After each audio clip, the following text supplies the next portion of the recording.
Hello, everyone, and happy day and weekend. I am out once again doing the walk and talks because it's warming up slowly. I'm still having to wear a hoodie here in Georgia, and it's a little windy, but overall, good weather, warming up a bit, and I get a chance to get out and take my walks, think about a few things, and put together some topics for talking about. Me and my wife recently are taking on a lot of very big changes for ourselves. We have currently lived in the same location for almost 30 years. We have certainly made it our home, and it has just come time to shift gears. We have always wanted to live more central to downtown. We are kind of way outside of the metro area where we currently live. We are close to my wife's work, and I have made a client base here, but it's just not where we wanted to live. So we took up the big steps of looking for a new home. We found one more quickly than we had anticipated finding one, and we are now shuffling gears to sell our current home. We have gotten the other home, and we are shifting our lives and directions towards the other home, which is definitely a lot of change. Also brings on a lot of mindset shifts and stuff.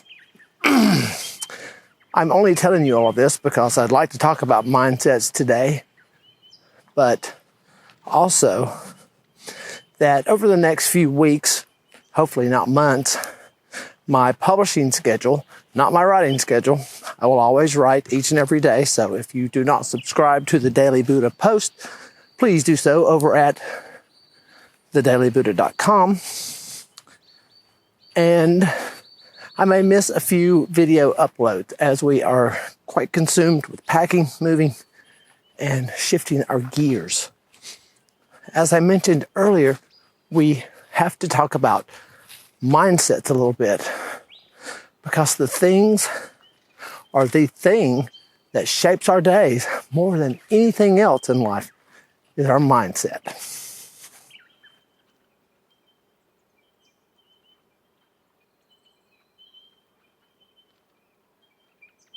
Once upon a time in my life, there were quite a number of negative thoughts, negative perceptions, and even negative actions in my life. In fact, most of them were so loud that I could not hear or see the genuine, truly magnificent, shining self that was hiding underneath. And I say hiding because sometimes we're not aware that what we need most is to face the things that scare us the most. I think the most profound and important realization that I ever had came from a little book called A New Earth by Eckhart Tolle.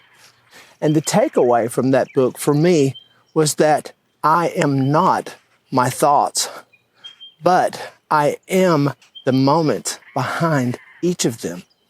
And think on that for just a second.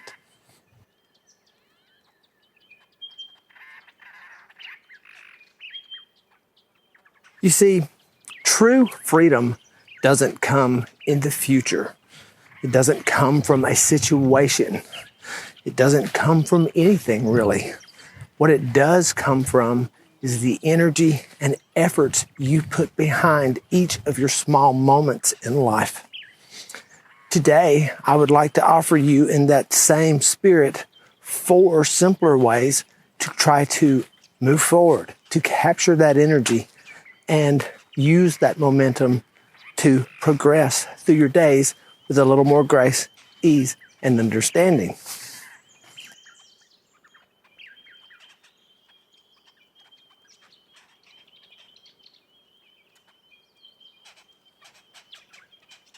The first one is to not take anything personally.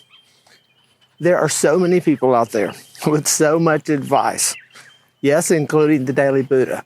There are so many people trying to guide in so many directions. And what you have to remember is that none of them rarely apply to you personally. Yes, you can take advice, you can read articles, and you can try some of the things you read and learn about. But you have to remember that you are unique, that your problems are personally yours. Your outcomes will also be uniquely yours. So though many people can give you advice, you have to remember, do not take it as personal about you. Take it as something you can personally approach and apply yourself to. But try to remember, it's not you. You are the answer and the problem. So try to be more of an answer in your life and less of a victim and a problem.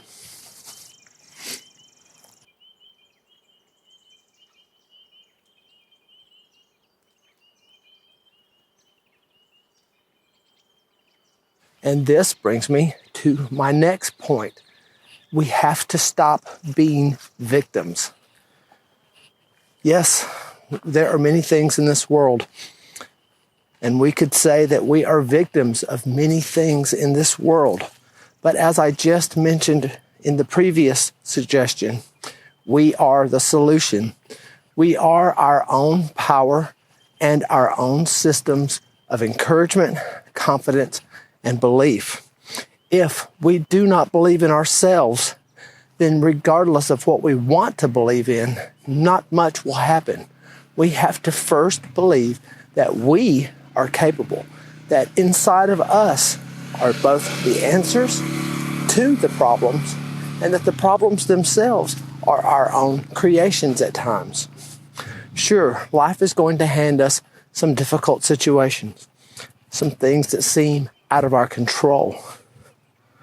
But what is in our control is how we respond, how we act, and whether we feel empowered or whether we feel like a victim.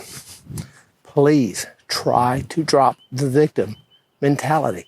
You have the abilities to shape and change your life in more meaningful ways.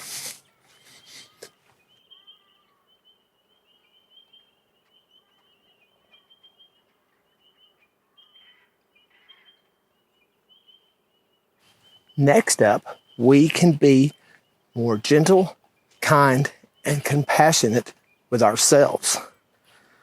I think you're seeing a trend today where many of the things I am talking about we bring upon ourselves with both our mindsets and our attitudes.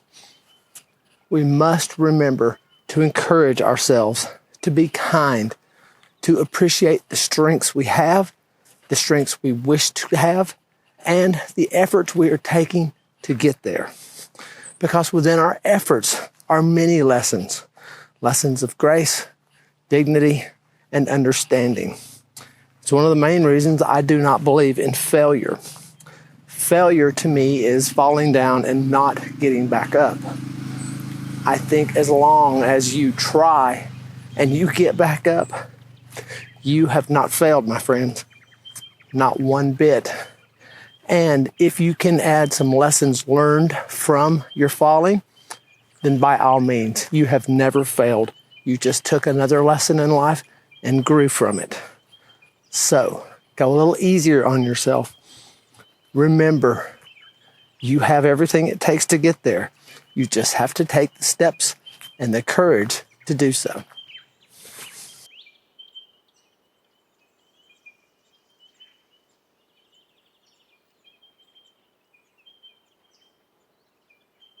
And last but not least, practice forgiveness. Forgive yourself for the errors you make in the days now and the days ahead. Forgive yourself for the misunderstandings you had in life. Forgive yourself for the directions you took that may not have served you so well.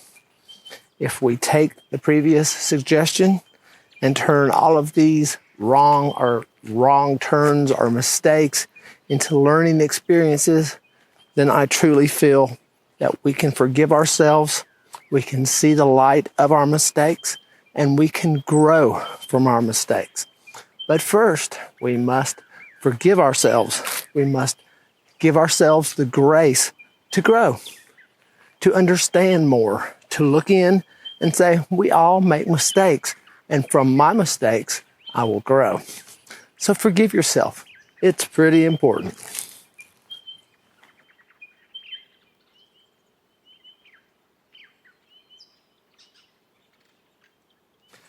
I thank each and every one of you for your daily emails and comments. I know I say this every video, but it means a lot to me to hear from you guys. I appreciate your comments also here in the YouTube section, commentary section. I don't mind thumbs down, thumbs ups. I try to learn to grow from all the feedback and experiences, much as I was talking about in today's walk and talk. So please hit that subscribe button. More importantly, hit the notification bell so that you're notified when I put up upcoming videos.